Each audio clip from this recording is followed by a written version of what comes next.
Hello everyone, this is Super Comic Girl. Welcome back to another one of my wonderful videos. This is one of these laptop videos that I'm doing because my brother is so busy with work and with taking care of other stuff that he's not able to edit my videos, which I would really appreciate because I would like to have an opening thing and all that jazz. Yeah. So I had to redo this video again because my computer decided to restart on me. I am not too happy with that. That would probably work. Before I begin the video, I want to say that I upload content at least 3 times a week, maybe 4, depending on what I do that week. And most of my videos that I pre-recorded have already been uploaded, so I will be saying this from now on. So, like I said, I do content at least 3 times a week, and I talk about all sorts of different things. I'm actually going to go into the history of every single DC and Marvel character. I am not buying every single DC and Marvel comic book out there, but I will be doing a history of these characters. I know they've been done before by people with more money to make cutting-edge videos, but I just kind of wanted to make my own and add it to my video. So, for people that are interested in the history of things to which they were born after it stopped being used, this video is for you. If you like this video and this content, hit the subscribe button, below, and hit the notification bell. So you will be given reminders of any content that I produce. So in today's video, I am going to give you guys a very long history of the Comic Code Authority and people who were born probably in 2005 and 2006 that are at the age that the Comic Code Authority stamp was put on to market these comics to probably your age. Here it is. So for people that do not know, and in this video we use our cell phones because I don't have the money for the type of stuff that Variant has. So the Comic Code Authority the Comic Code Authority is a stamp that was put on comics to let the reader know that it had passed a very, very stringent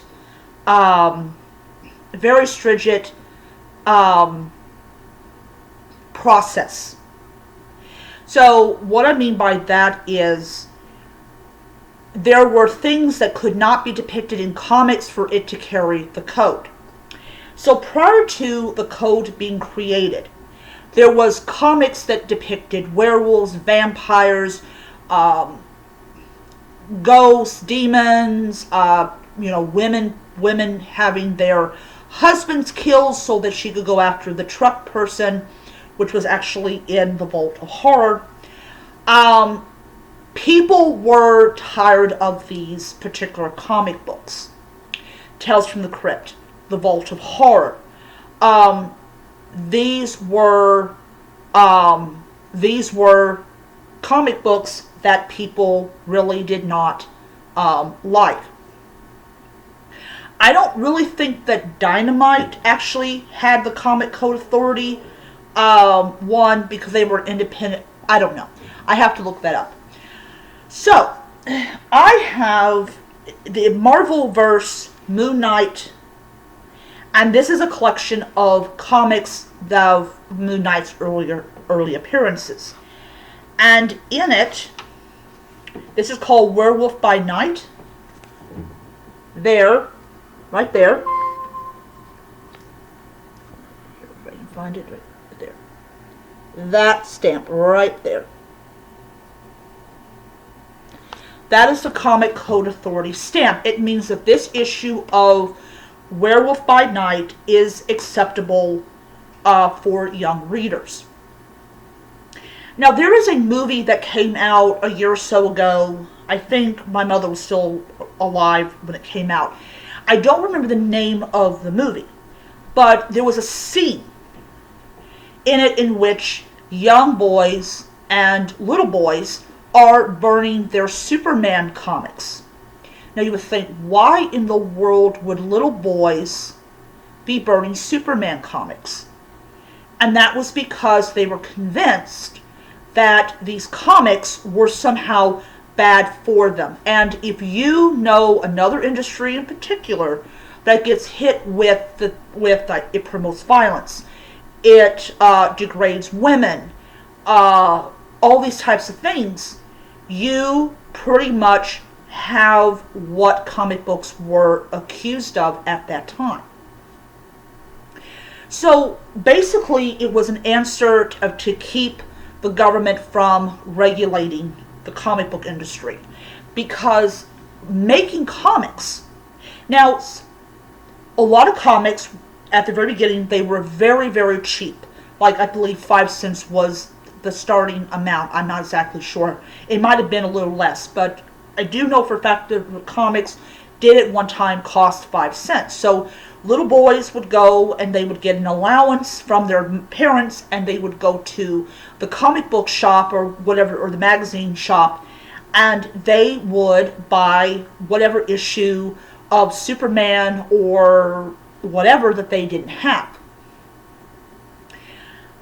So there was a book that came out in what was it?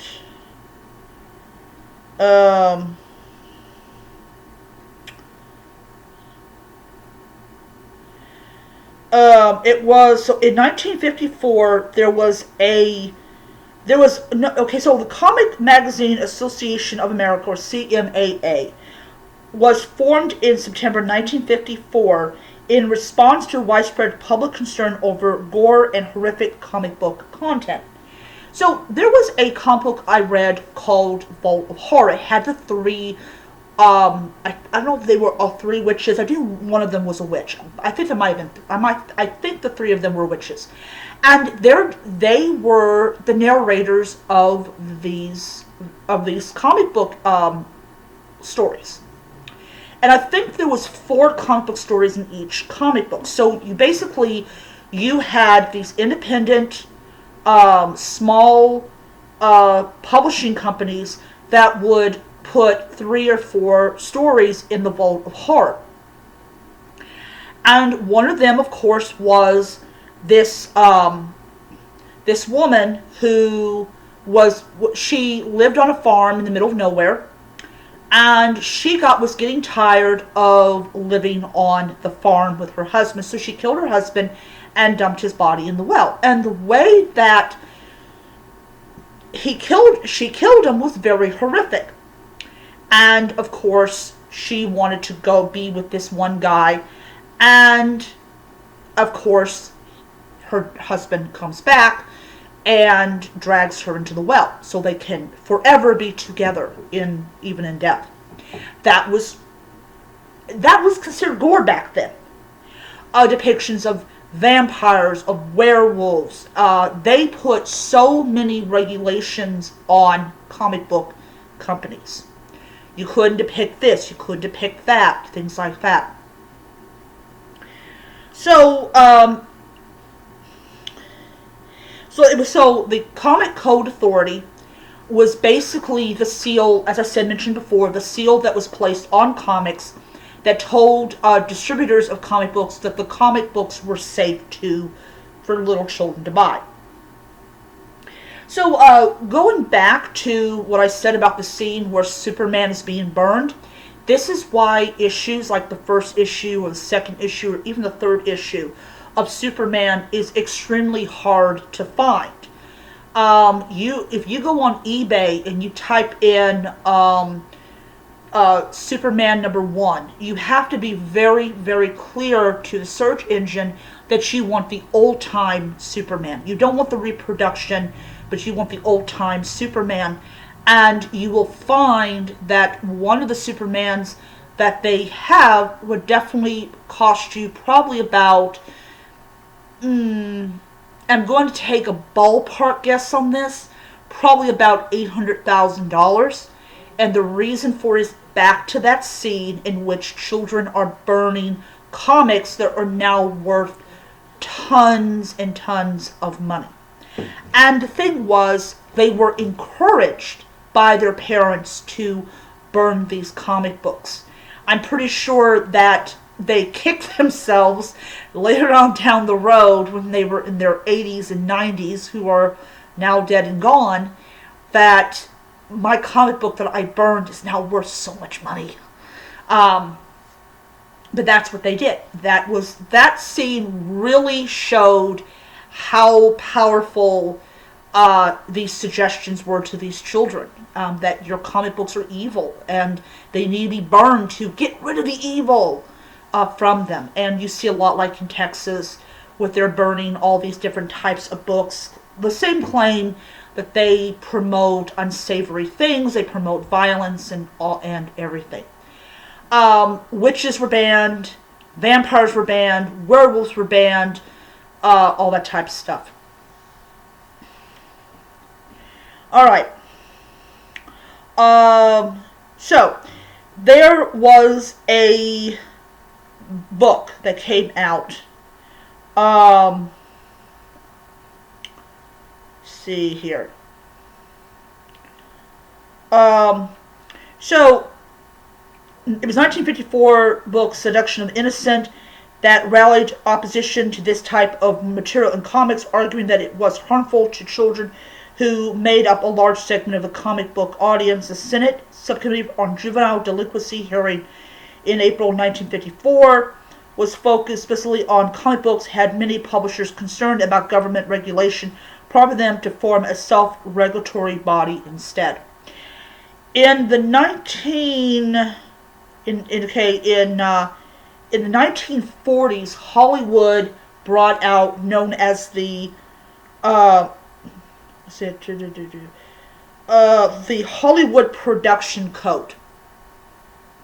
And the Hollywood Production Code was instrumental in a lot of the very tightly controlled content in movies, especially during the quote-unquote golden era, a golden age of movies. So if you pick up any movie that was made during the golden age, you are going to see very tightly controlled scenes. It doesn't erase how good the movie is, but you can tell there's a lot of control.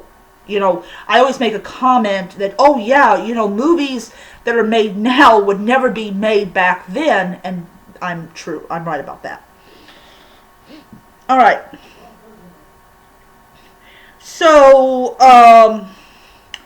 it says the code banned graphic depictions of violence and gore in crime and horror comics, as well as sexual window of what aficionados refer to as good girl art. Frederick Witherman, that book, I think people read it if they're trying to understand early psychology. That was also the age where they used to do like frontal lobotomies and stuff on people. Before the CCA was adopted, some cities already had organized public burnings and bans of comic books, which goes back to the scene where children are burning books and comic books. There was no, you didn't have to get a burn permit. I don't think you had to get a burn permit back then. I think later on when forest fires started popping up, I think that's when they started doing that. I do know was it 15 years ago, you had people burning like Harry Potter, and they got in trouble because they didn't have a burn permit. Not because they were burning the books, but because they didn't have a burn permit.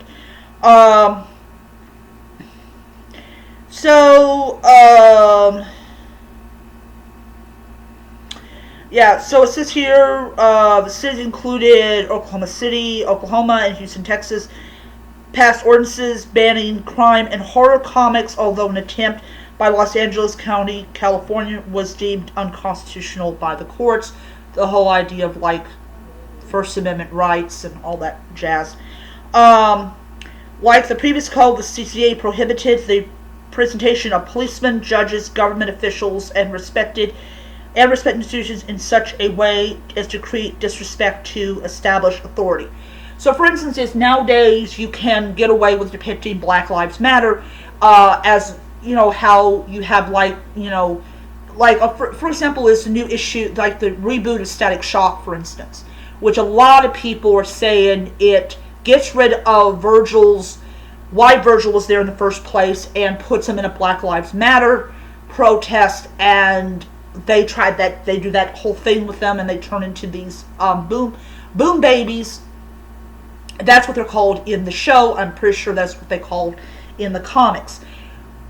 If the CCA was still in effect today, that would not be allowed at all. You could not depict judges as corrupt. You could not depict police officers as corrupt. You could not depict what violence, like what the gun bodies looked like when they were shot at or they shot up. You could not show that in comics. Let's see here.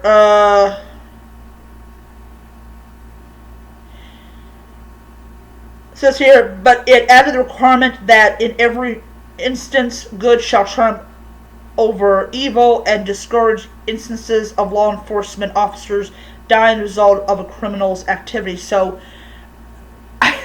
that's kind of weird. So literally, if you had a bad guy shooting at a police officer, he didn't actually get hit. Okay, so it says here, depictions of excessive violence were forbidden, as were lurid, unsavory, gruesome illustrations, vampires, werewolves, ghouls, and zombies. The staple monsters of horror comics were banned outright, and in addition, comics could not use the words horror or terror in their titles. The use of the word crime was subject to numerous restrictions, where the previous code had condemned the publication of sexy, wanton comics. The CCA was much more precise. Depictions of sexual perversion, sexual immorality, and illicit sex relations, which included LGBT. Though I do understand why one particular, there's this panel of basically Bruce Wayne. He's in pajamas, and he's basically his sidekick, who I think is at least maybe 11 or 12, is in his bed. I would understand why that would be banned, though I don't really see Bruce Wayne as being a pedophile. But that's just it. That's just my own opinion. But you also have to also see, like, the Comic Code Authority, like, but I'm saying is, like, I'm totally screwing up that little part, but not redoing. But, like, that's why Batman always had, like, female partners, like he had a relationship with Catwoman. And we found out that he had a relationship with Barbara Gordon. He had a relationship with her. That's my brother wants to know. But yeah, so they wanted to ensure in the cartoon shows that Batman was straight and not a pedophile and not somebody who was gay, because when that animated show came out, comic books were still governed under the Authority. And I personally would not be happy if I found out that Batman was a pedophile. I would not be happy about that. I don't think a lot of people would, even without the restrictions.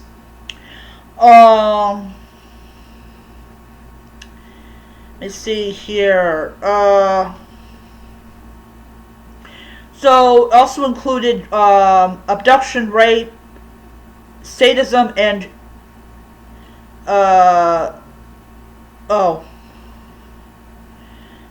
masculinism, or I don't know how to pronounce that. In words echo the Hollywood production code, love stories were enjoined, emphasizing sanctity of marriage, and those portraying scenes of passion were advised to avoid stimulating lovers and baser emotions. I have no idea what that was even about.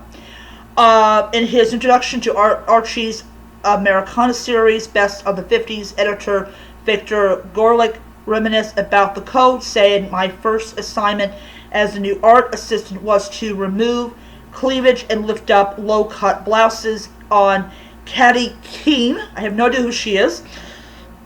He also wrote of Archie artist Harry Lucy that his sometimes suggestive storytelling, he was one of the best, almost cost him his job, because Archie Comics did abide by the code. When he penciled stories came in, the characters were dressed on one page only. The inker, a woman by the name of Terry, it was a woman, I can't pronounce her last name, would have to clothe them on the remaining pages. So there was a lot of work involved in ensuring that comic books adhered to the code. Although the CTA had no official control over the comic publishers, most distributors refused to carry comics which did not carry the seal. However, two major publishers of comics, Dell Comics and Gold Key Comics, did not display the seal because their output was subjected to higher authority. Their licensors, which included Walt Disney and the production of many TV shows aimed at children. So these were people that automatically made content for children, so they did not have to worry about being subjected to the code. So criticism enforcement. Some publishers thrived under the restrictions, while others adapted by canceling titles and focusing on code-approved content.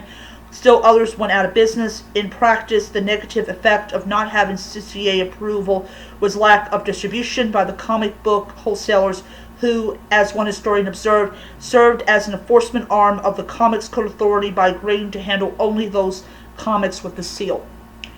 So you had things like Vault of Horror, Tales from the Crypt. They went out of business.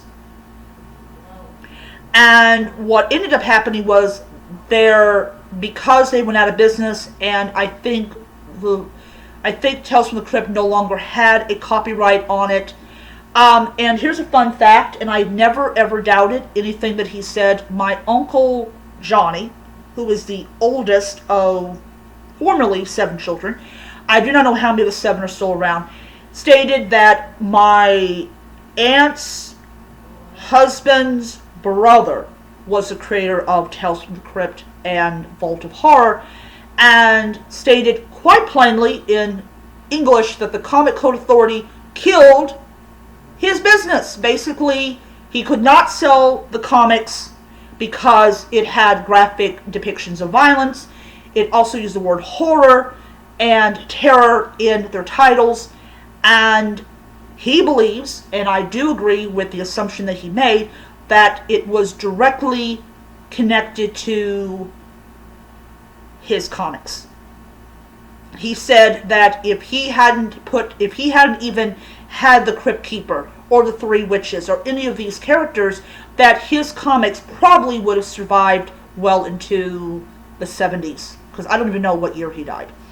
But as I said, I don't doubt anything that my relatives say, because they got better memories than I do, and they were around during the time that these comic book publishers went out of business. So I am going to take what he said as gospel and say that I am related to the man who created the Vault of Horror and Tales from the Crypt. So, yeah. My family's been involved in a couple things in history. I don't know all of them, but I'm pretty sure somebody in my family remembers that stuff. But yeah, so back to it. But I do agree with the assumption, or do agree with the belief that his comic books were targeted. Let's see here. Publisher William Gaines believed that clauses forbidding the words crime, horror, and terror in comic books titles that had been deliberately aimed at his own best-selling titles, crime, suspense stories, The Vault of Horror, and Tales from the Crypt. These restrictions, as well as those banning vampires, werewolves, and zombies, helped to make EC Comics unprofitable. All of his titles except Mad were canceled in the year following the code's introduction, and attempts by EC to relaunch code-friendly replacement titles were unsuccessful. Mad itself survived only because Gaines had converted the publication to a magazine format to which the code did not apply.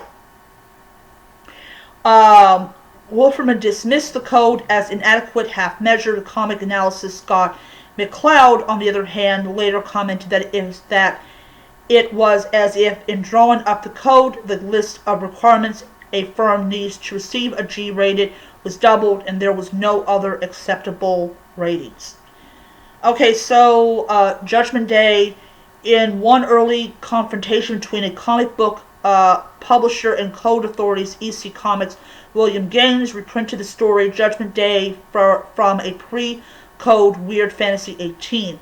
In Indestructible Science Fiction 33, the reprint was a replacement for the code disapproved story An Eye for an Eye, drawn by Aglio Torres, but was itself also objected to because the central character being black, which I'm going to tell you something that is just stupid.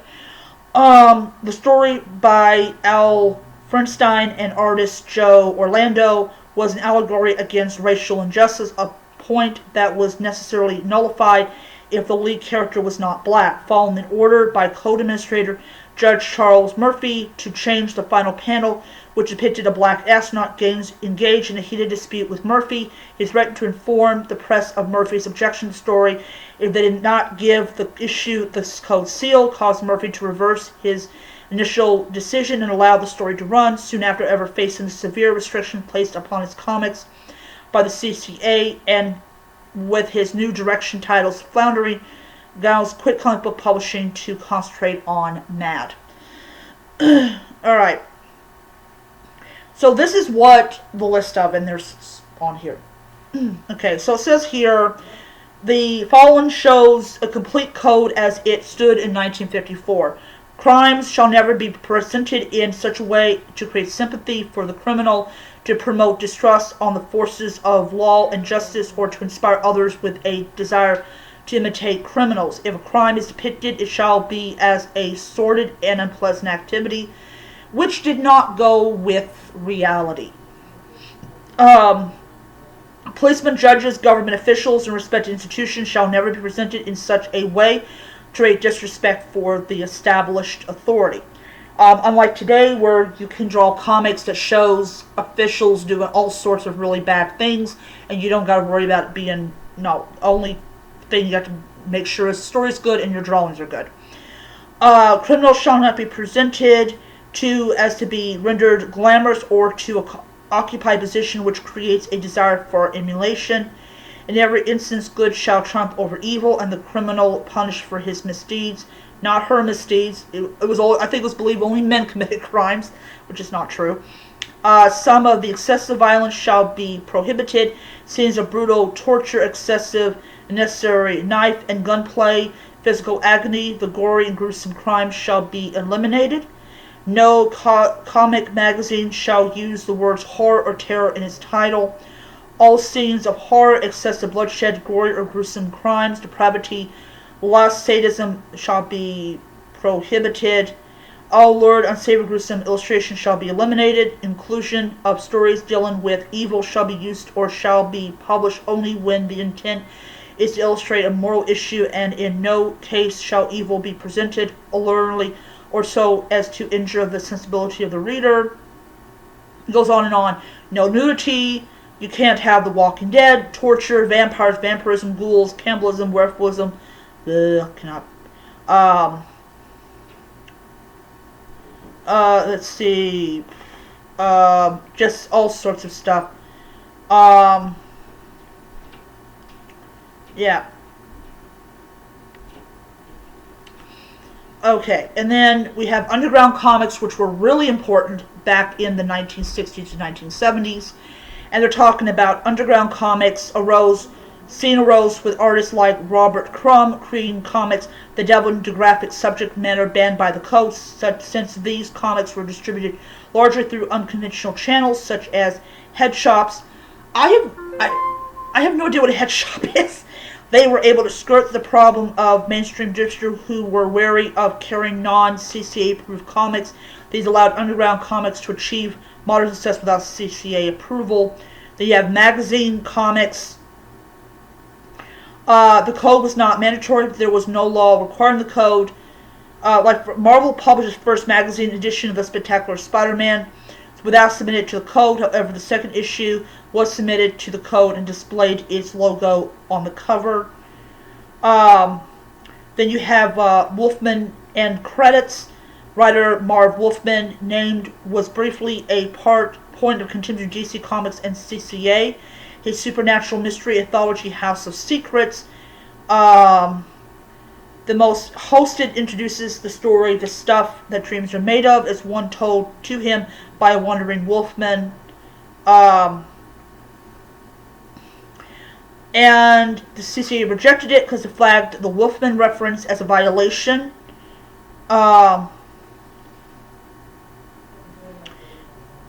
Let's see here. Updating the code. The code was revised a number of times during the 1971. Initially on January 20th, 1971, to allow for, among other things, sometimes sympathetic depictions of criminal behavior and corruption among public officials, as long as it was portrayed and as exceptional and the culprit is punished. Also, they allowed vampires, ghouls, and werewolves when handled in the classic tradition as Frankenstein, Dracula, and other highly clever literary works written by Edgar Allan Poe, Scully, Conan Doyle, and other respected authors whose works are read in schools around the world. Zombies lacking the requested literary background remain taboo. To get around the restriction, Marvel in a mid-19th recall that apparently deceased mind control followers of various Haitian supervillains. The practice carried on to Marvel's superhero line in The Avengers. When the reanimated superhero Wonder Man, which was mentioned in another guy's channel, returned from the dead, he was referred to as a zombie. DC Comics published their own zombie story in Swamp Thing when the deceased rise from the graves, while its soul-devouring demons appear in Swamp Thing 15, which was published in April 1975.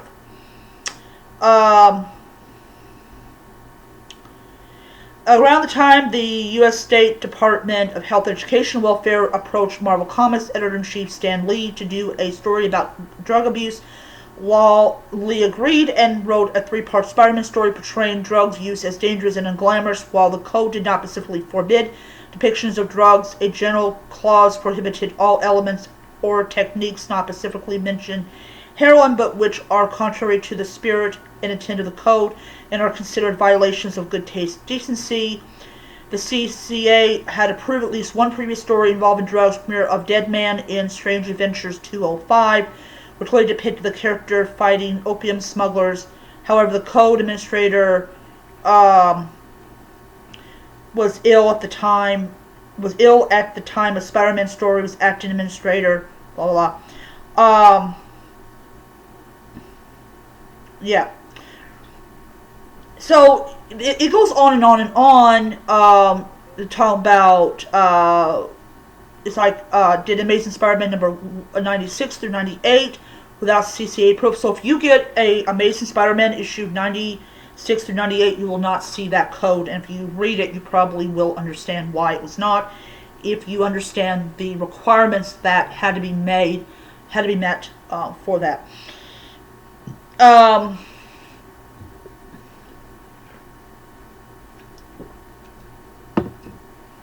Of course, I really doubt that the people that were in charge of the Comic Code Authority could actually override the State Department. So, you don't do that. You don't try to override the State Department on anything.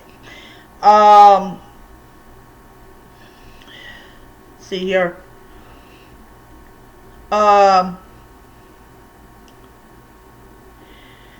So basically, Lee says basically, I could understand them. They were like lawyers, people who take things literally and technically. The code mentioned that you mustn't mention drugs, and according to their rules, they were right, so I didn't even get mad at them then. I said screw it and just took the code seal off for those 3 issues. Then we went back to the code again. I never thought about the code when I was writing a story because basically I never wanted to do anything that was in my mind too violent or too sexy. I was aware that young people were reading these books, and had there not been a code, I don't think I would have done the stories any differently. Leah Marvel drew criticism from DC head for defying the code, stating that DC would not do any drug stories unless the code is changed as a result of the publicity surrounding the Department of Health, Education, Welfare sanctioning of the storyline. However, the CCA revised the code to permit the depiction of narcotics or drug addiction it presented as a vicious habit. DC itself then broached the topic of the code approval. Green Lantern, Green Arrow, talking about Green Arrow's sidekick Speedy is as a heroin addict. The cover title read, DC attacks youth's greatest problem, drugs. Which they forget that Marvel did that first. So it says here, for example, is in the 1980s, you had more greater depictions of violence and becoming acceptable. For instance, Moon Knight, issue 21, from 1982, encounters zombies, and Elvira's Mistress, House of Mystery number 2, contains numerous decapitations, but was still code approved. In 1990, code revision provided more permissible but also authorized members of published unapproved titles labeled as mature fare. So, yeah. But then, of course, as you really get towards the 2000s, you have basically you basically have comic book shops that basically say, look, we're not going to turn down a comic because it doesn't have the code. So basically, by the time you get to 2000, and you get closer and closer and closer, I think they dropped it. Let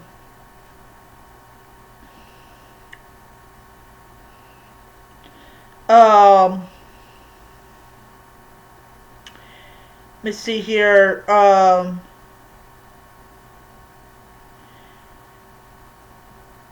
Let me see here.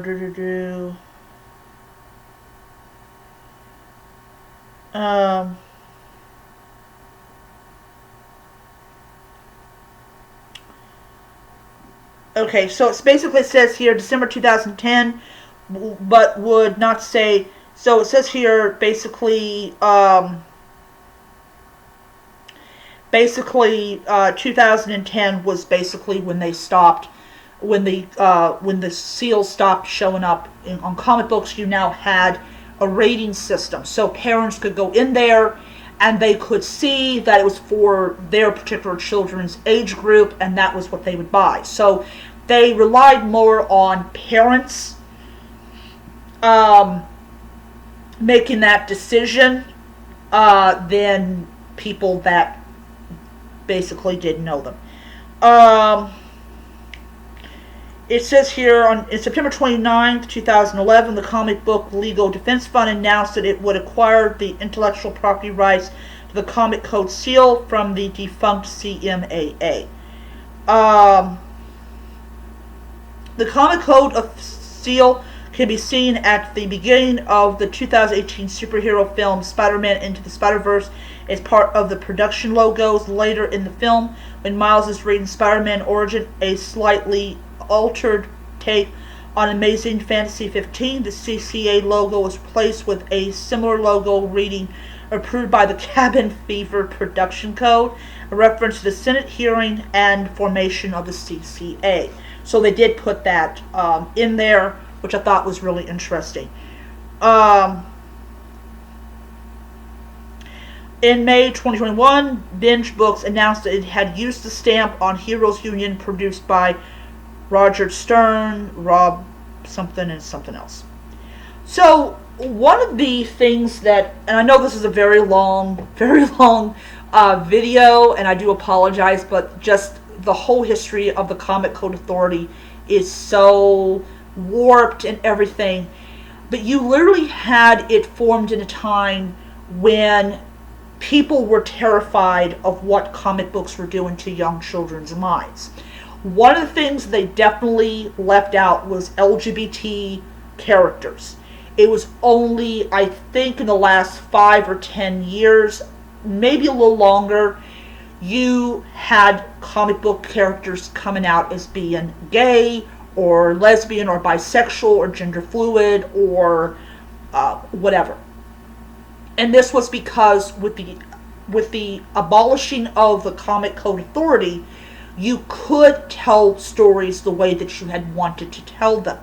But despite all of its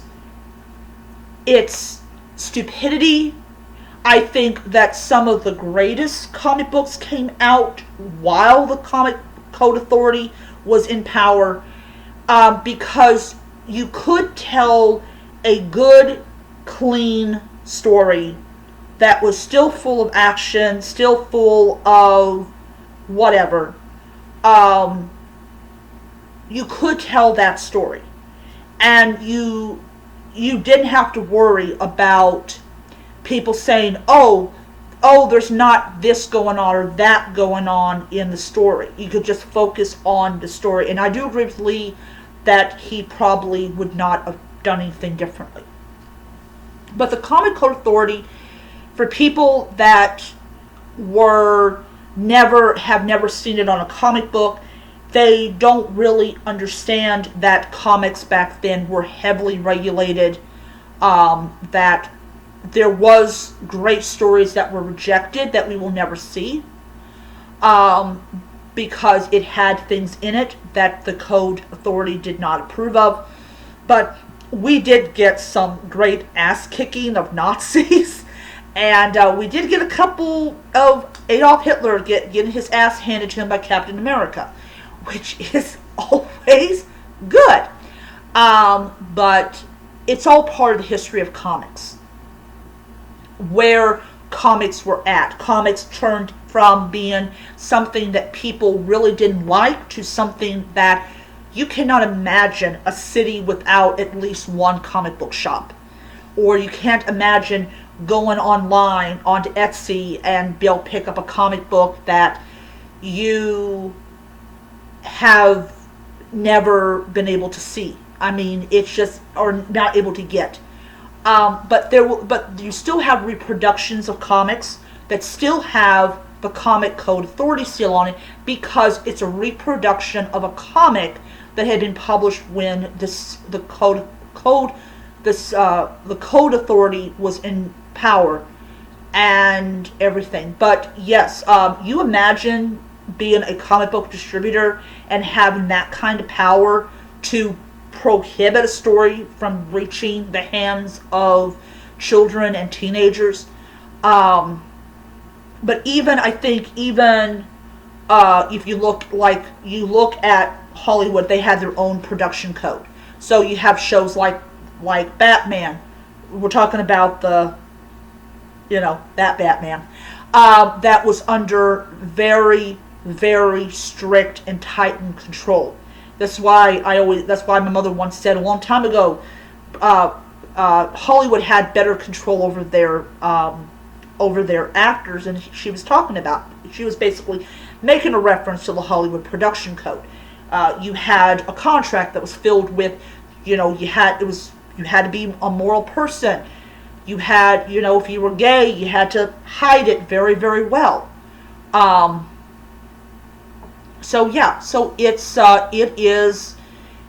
was a very, very, very tightly controlled time. It was also one of the earliest, my own personal belief, one of the earliest forms of censorship, because stories couldn't be told. But yeah, so for those people that hadn't seen one, I decided to show it to you. This is what the Comic Code Authority seal looks like. And for people that collect comics that know of it, you look at, there's a lot of comics, like from Spider-Man, that Pops Comics has, that carries the Code Authority seal on it. And people that collect it, they kind of look like, what the heck is that? And then they read it, and they're like, oh, where's this at and that at? And that was, you could have it then. Okay, so I am thoroughly exhausted. I hope you guys enjoyed the video. If you have made it this far in the video, then thank you. I do appreciate it. I do appreciate it a lot. So I will see you guys around, and until next time, read on.